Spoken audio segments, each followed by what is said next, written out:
Brought to you by Baby Lock, for the love of sewing. Sulky Threads. Express yourself with Sulky and create with confidence. Our exclusive fabric partners.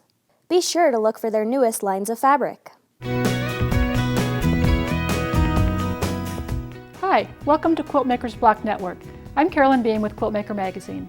Today I'm going to share with you Sunny Day, block number 51. This block was designed by Vicki Lynn Oehlke for Quiltmaker's 100 Blocks Volume 1.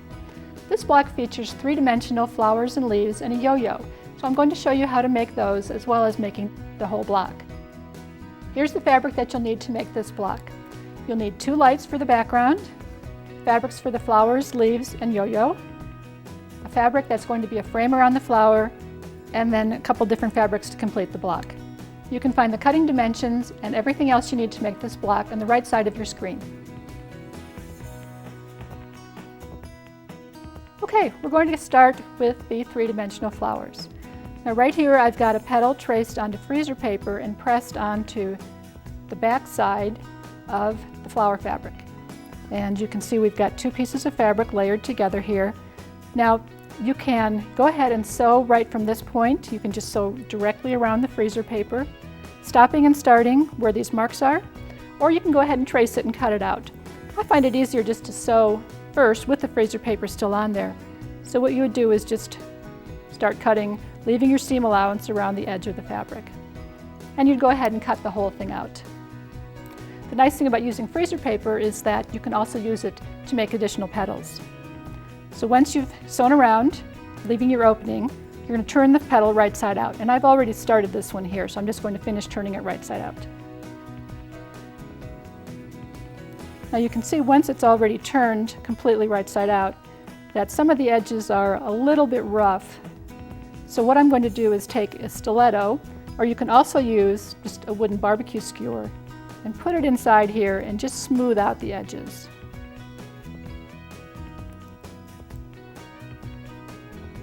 So once you have your petal all smooth, this one needs just a little bit more work to make it completely smooth.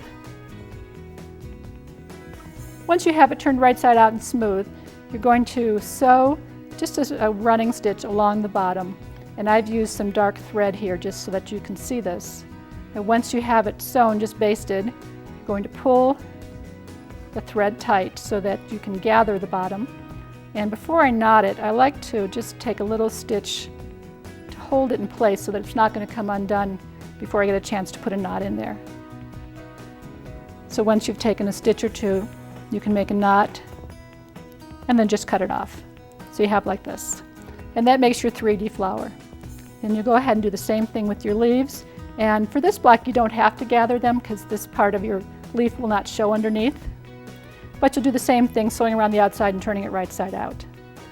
You also have yo-yos, a yo-yo right in the center of the block. So what you do to make your yo-yo is you'll take your circle and do a running stitch all the way around, turning under a seam allowance. And once you have the running stitch completely sewn, you'll go ahead and pull your thread tight to gather it. Pull it as tight as you can. And then you'll flatten it out to make a yo-yo. And you don't have to worry about what the top looks like because you're going to cover this up with a button. So pull it tight, put a knot in it, flatten it out, and you have a yo-yo. Now to assemble this block, you're going to sew your flower onto your background square, and you'll sew the leaves down first, followed by the petals and the yo-yo. And like I said before, you put a button in the middle of your yo-yo so you don't see those raw edges of the yo-yo.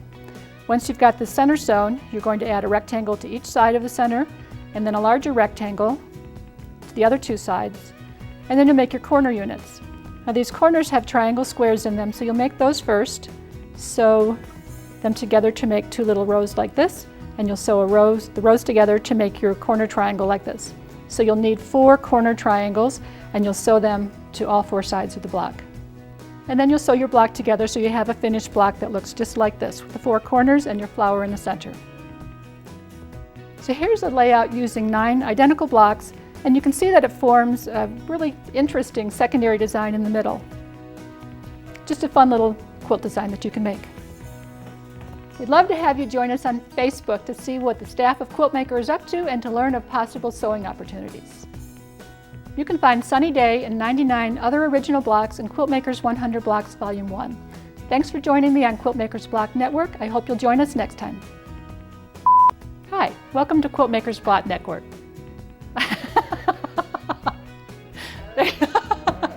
I can't even say the name of the show.